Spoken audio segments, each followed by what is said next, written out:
because nze akulembera. Nze ali waguluwa bonna be kubanga nze boss. Everybody else works for me. Kasita, Mama Sita, Señorita, Sexy Sita. Moli teka mwaka wowo. Chendi, ndi wakawowo. Bwe nkulaba ku stage ngamba akawowo kavaawo ne bifuuka kati bya mbiri g'omuziki. Waya ku waya. Ku stage ntabukamu. Wangi. Oba kyekinyamba nange simanyi. Nesoko mbulye kati ewaka mubeera bakakamu oba endongo buli wamu ogikubirawo. Mbera mukakamu nnyo waka mbera mukyala mbera maama mbera I don't know ndi mukakamu nnyo ewaka nze namulindwa. Wangi. Ewaka nze namulindwa. Mukyala mukakamu. Ekyo kintu omuntu wakira omanyi abantu batunulira omuntu mu public ne bagamba kati ewaka abeera atya. Ewaka mbera mukakamu mbera ku mwana wange mbera kukola mirimu mbera bannamulindwa kyoba omanya. Baby waffe agamba atya. Ali fine talina busimu. Simanyi atanse okulya ennyama tugule kilo z'ennyama anaalya. Ali egumba ly'enkoko. Erya KFC kubanga erya KFC osobola. Ate KFC etokose enkoko eri boil. Nenge ekintu kino ekyokwasaganya music n'ekyokwasaganya ewaka kitambula kitya kinaasoboka. Kiri okay. Ate anaina oluyimba olutambula. Anaina oluyimba olutambula. Ndabira ddala oluyimba lutambula naye ate ndowooza n'ewaka omwana naye ate akwetaaga nnyo okusinga oluyimba. Omwana mba naye nnyo n'okusinga endongo. Kubanga nze nsalawo. Nze ngamba nja kukola oba sijja kukola kubanga nze bossi wange. Mbadde ngenda kujja nkubuuze naye omwana waffe mbadde mmanyi mbuno tutambula naye buli wamu we tuba tugenze nanti akyali baby. Akyali baby ali waka bambi. Omanyi waliwo very many infections, bifuba, flu, so ozinze omwana asofuna obulwadde so muleka waka. Kati w'omwana ovaayo ewaka ofumbye buli kimu. Nze ofumbo si kufumba. Wamma abamu tubitegeera bubi. Nenge newa soko tubule ki ekiri wano. Ono abaddewo show yange ya live band ku catwalk with my band and it's done. It was a nice show, nice audience, nice vibes. Tumaliriza. Kasita naye osobola essaawa zino omuntu wakugamba nti nno omuntu oyo yaliko mu karaoke yaliko dansa omuntu olowooza asobola okukkiriza. Sibeera nko mu karaoke. Nedda ngamba omuntu we bakusanga for example ng'essaawa zino performinga kangambe wabeerawo abayimbi abatandikira mu karaoke ne wabeerawo badansa ne bakugamba nti nno oyo yakuba hit oba ye muyimbi aliko gwe tunoonya. Lwaki abantu bagamba nedda olimba? Kisoboka kubanga mune Mukama yagera. Mukama yamanyi buli omukyali bamaaso eyo. Wherever you start from, oba otandikiddewa, you can become anything in this world. Nobeera ng'obwato oba ng'oliwa ye Mukama yamanyi ky'oliba. Era bw'otuuza essaawa yo ng'akiteekawo ng'okibeera. Nobody can stop it. Olemeddeko nnyo. Olemeddeko n'okakasa eggwanga. Yimba buyimbi nkola kye nnyina kukola. Sikulemerako kuyimba buyimbi kuba me I love music. I love my job. I love my fans. So mbabubi kye baagala. Njikola kuva ku mutima gwange ku mutima kuli nengamba kamba we kye baagala. So we bakyagala it means mbamanyi bulungi. It's about doing what I want and what my fans want. Music ono bw'oba omuntu n'olidde sente zesobola okutuusa ku lyengedde oba ne talent esobola okutuusa nga sente teziriiwo. Bingi onogata talent nogata sente n'okubeera omuntu omwetowaze okubeera omuntu w'abantu kubanga obeera nga weefula oli waggulu nnyo tebikola. People have money but they are not anywhere. Ngateekamu sente nnyingi naye nga talina kyalina. It's about ng'okola nnyo ate ng'oli muntu w'abantu nti abantu bassaamu ekitiibwa wa respectinga obaagala bakwagala because energy gye bano gye bakuddiza. Osobola kulemerera ng'oli muntu w'abantu. tulabye Karole Kasita aze musically wadde yatandika dda naye tumulaba mu kiseera ky'ekituufu Katonda waasazeewo mutuleetera. Gwe mu kulowooza kwo omuyimbi yalabye ddi nti nno ennyimba ze zisaanidde okuwulirwa abantu abawagizi be? Omuyimbi si yasalawo, omuwagizi yasalawo. Osobola okuyimba n'oyimba n'ota music n'oyimba nga bakuliiko n'obubaani nga teri akuliko nga ne bw'oyitawo bagamba wuyo agenze naye nga teri akuliko kubanga bakulaga bakufolowinga paka Mukama wagamba nti omanyi nkutadde. Ate munange Mukama wakuta ne media ekuta. Kyo kituufu. Media Mukama akutaamu ne media. Ogala buli omu ng'akuwaana. Karo, ogamba talina ennamba yagifunye. Naye omunyana ogamba nawe obeera otidde. Like buli omu akwogerako omwana yaliko man. That's too big. That's too good. Karole Kasita avudde ku CD kati akuba live. Owulira otya? Ne live gye nava. Wangi? Nava mu live. Karo tokubirangako ku CD. Ne nava mu live ne nyimba CD. Kati nyimba CD ne live byombi wamu. Nenga nali nga nyimba live band before. Nali mu S&S band nga nyimba live band yokka for like 4 years. Nyimba live band no mu Kampala amabala mazanga bwe nyimba different bars, laptops, bichi naye ne mane ngamba mwana kanjire mu kosolo ku music wange ng'omuntu. Ate Mukama nange na baita haleno simanyi Luganda Mukama na owulira otya okubeera nga performingira ku CD ate owulira otya nga performingira ku live? Which one is more good? Byonna biri good for me because the vibe ebyange biri natural. Mbeera ontukawo if audience is nice, show is nice. Oba isidi oba band byonna binyuma. Yes. Omuyimbi ku CD mba ne badansa. Nga bava kuno paka kulimba and rehearsinze ekimu bankiyisizaamu so mbeera byenkola mbinyumirwa. Omuyimbi atannaba kugezesa kintu kya live performance ku byuma ebyo ng'akyali ku CD. Bwaka kiboyinza omuwa okulaba nti no akyusa obulamu bwe n'abeera versatile nga gwe? Kubanga babeerawo abamu nga ye amanyi nti CD bwe bulamu bwange oba ye ntegeera CD. Kubanga babeerawo abayimbi abatransitinga okuva mu CD. Bwe tutunulirangawo omukyala Shiba yasooka n'akuba CD n'atuuka ekiseera n'akkiriza n'agamba naye CD njikubye nnyo ye ssaawa ndaga eggwanga ne limutegeera nti no Shiba akubye live ate nganka ne bakkiriza. Oyinza muwa bulamu bubaka okulaba nti atransitinga obulamu atwalindeko obulamu obulala. I think buli omu atambuza endongo yenga bw'ayagala. Kyoyagala okola kikusanyusa kusanyusa bafaani bo. Tasobola kukola buli omu kyakola. Tasobola kugawula omukola kyokola. Bw'abanga akuba CD akuba CD. Nakuba bandi akuba bandi. Buli omu akola ekisanyusa abantu be. Teri byakulemerako mwadeze njagala kola ngoyo kyakola no. Kola kintu kyo. Buli omu akola ekintu kye. Your performance on stage ebeera massive, ebeera crazy, you're strong.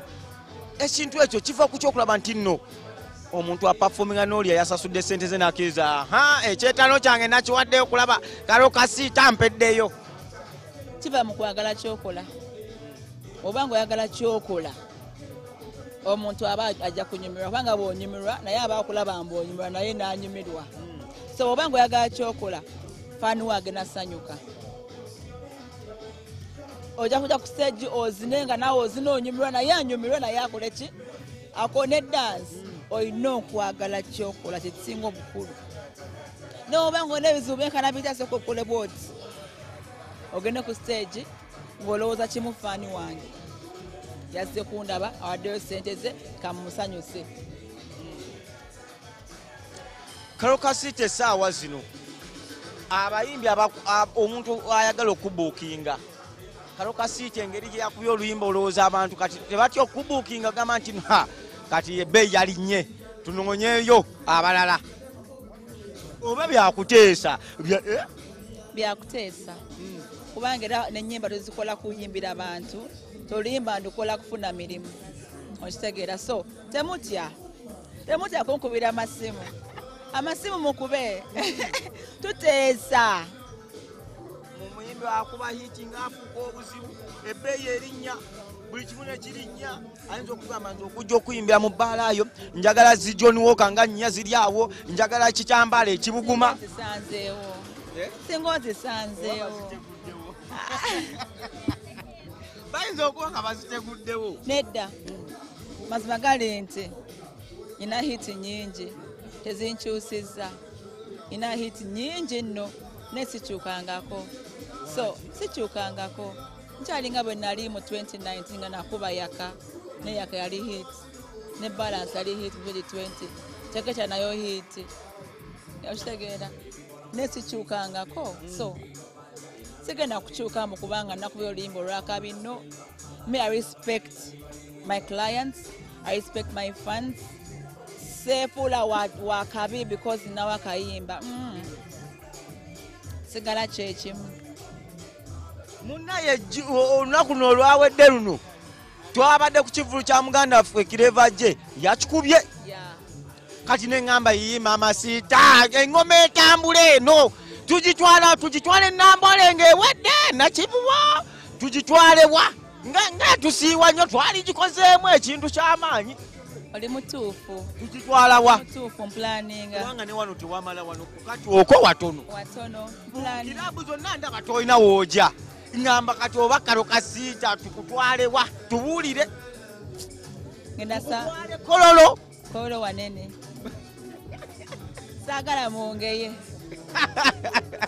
ng'okkiriza oli mulungi saagala presha kunkuba nfe mundeke njagala gezako Africana oba Serena mu December Karole Kasita koze mu maaso g'eggwanga tujja kuwagira amina era tukugamba bugambe nti wano olabe eggwanga lyonna we liyiika eyo neyanziza tonjubisa sikujubisa essaawa zino gwolina eriko etambula eriko solido era agikwatako bw'ati amasannyalaze gamukuba bukubi njagala kola show mu December and I will do it inshallah. I'm going to do a concert.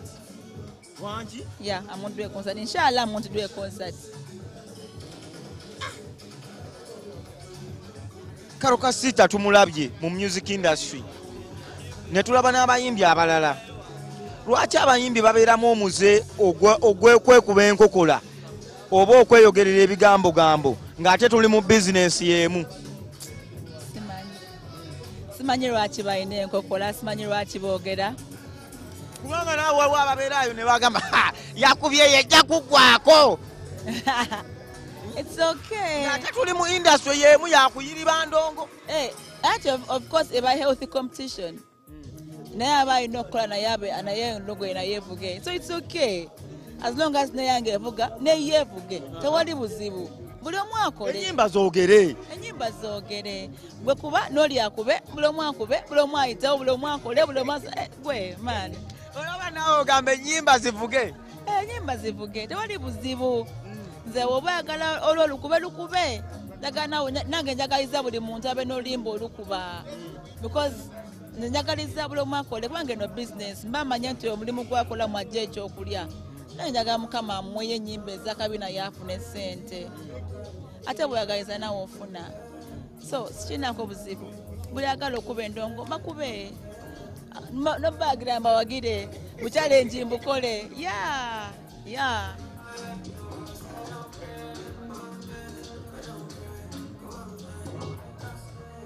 Karole Kasita tumulabyeko nga ayina management ne wabaawo ebyogerwa mu nkuubo. Management ekutuse, management eri bweti. Karole Kasita yafunye management empya, afunye manager omupya, ki ekiriwo?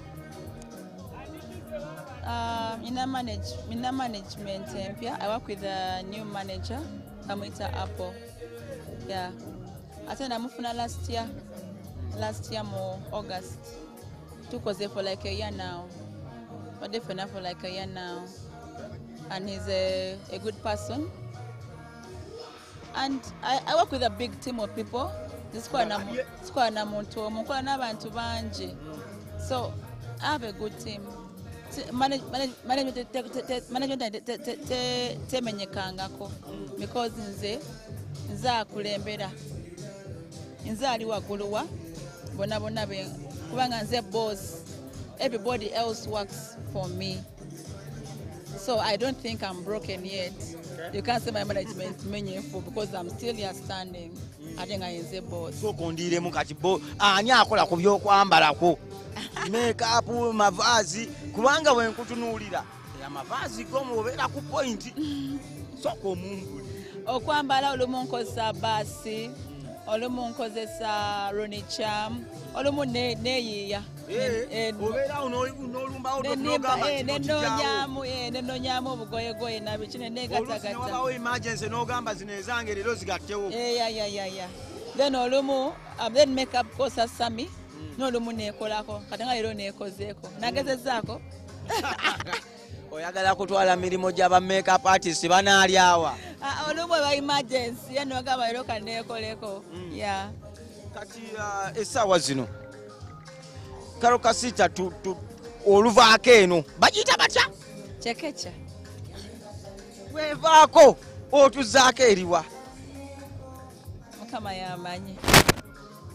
kubanga music ye mu studio mungi okyalina stooko mukama ne tiimu yange Kasita totujubisa naawe totuteeka kulindirira nnyo gw'otyanga omukyala azadde nga butyanga afuna olubuto yakafuluma ennyimba 5 ate zonna nga zaakabi oyagala kanga ggwanga abaana balyeyo bafumba obakanga I'm just saying gwe weewuunya omukyalo engeri like amaanyi genkosa okukola ennyo bwentyo banange give me my flowers nga nkyali mulamu DJ Shiro ebibye twabimuwadde era ebimuli bye n'abifuna DJ Shiro by the way happy birthday again I love you so much DJ odi DJ wakayimwana tukwagala nnyo abayimbi oli wakabi osinike osikume endongo yaffe oli gali mulungi we love you enange mbe bimuli byange ebimuli tujja bikuwa soko tuweemu endale gonofuna olubuto nota yuyu tetunazina tubiddemu Chekecha remix your flowers are coming soon banange man give me my flowers ekiseera bwe kiba kituuse eky'omuyimbi ne bw'oleeta tsunami ayimirira ku stage n'agikuba ne waaba lubuto waabalongo ba triplets ajja bakuba otegedde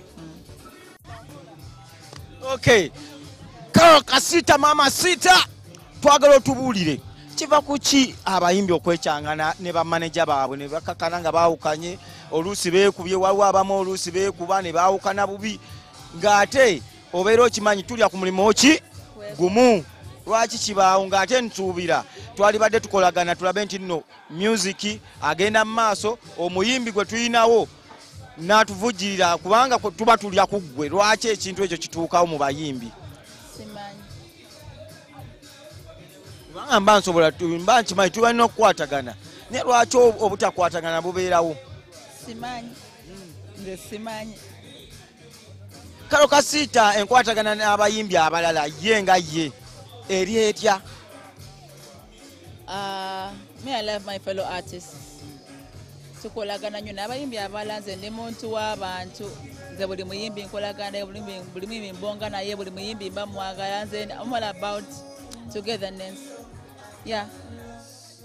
lwaki muyimbi munnange oba mu artist munnange afuna obuzibu abayimbi abamu ne beesibira emabega ne bagaana okumukwatako akomewo ku bbala muyimbi ki for example kati tutunuulidde let me give you a simple example Clever J yatuuka ensi n'emukwata n'adda mu kyalo naye nga bayimbi banne bakola ki bamulaba nowo n'abalala ne lwaki abayimbi tetwegatta lumu ne tugamba nti nno kyali waffe no Karole Kasita yali kyali waffe yatubeererawo twamuyitanga ku bivulu ne tuyimba naye n'atuwagira lwaki ekiseera we kituuka maama Siita afuna obuzibu banne ne batajja kumukwatirako munange n'ensi nzibu ensi edduka speed bulomu abadduka bibye okitegeera olumu oyinza obutamanya nti ne munno alina ekizibu nga nawe ogoba kikyo oyinza obutamanya nti ne munno yagenze mu kyalo oyinza obutamanya kuba nawe oba olina byogoba nga nawe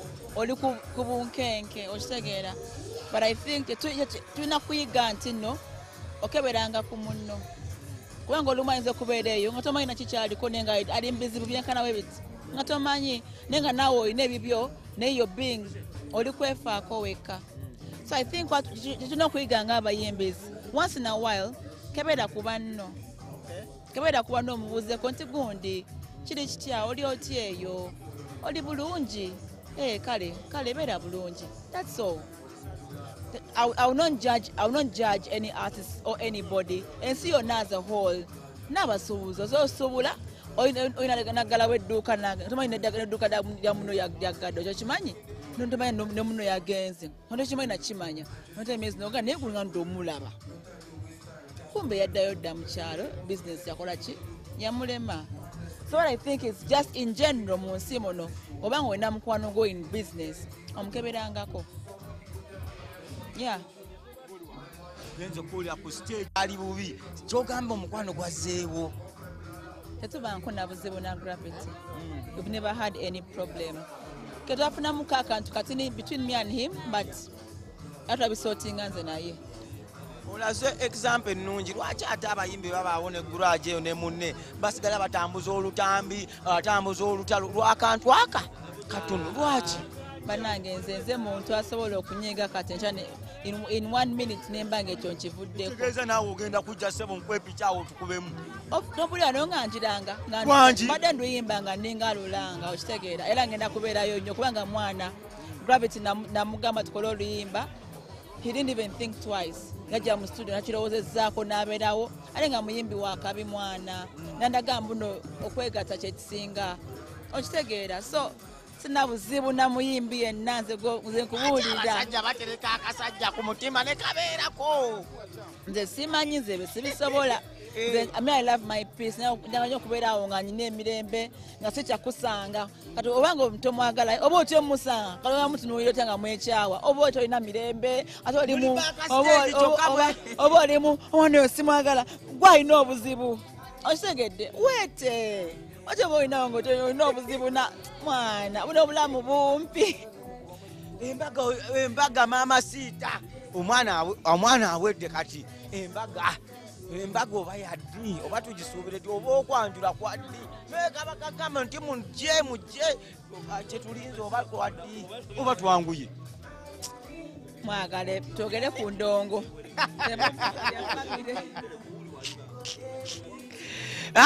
Maama Siita agambye embaga byaki tusooke tubireke tukole ki ku ndongo waliwo show ya Gravity nga 2 September. Esawa zino soko tuone ya Jojo banga mmeka September ba 8.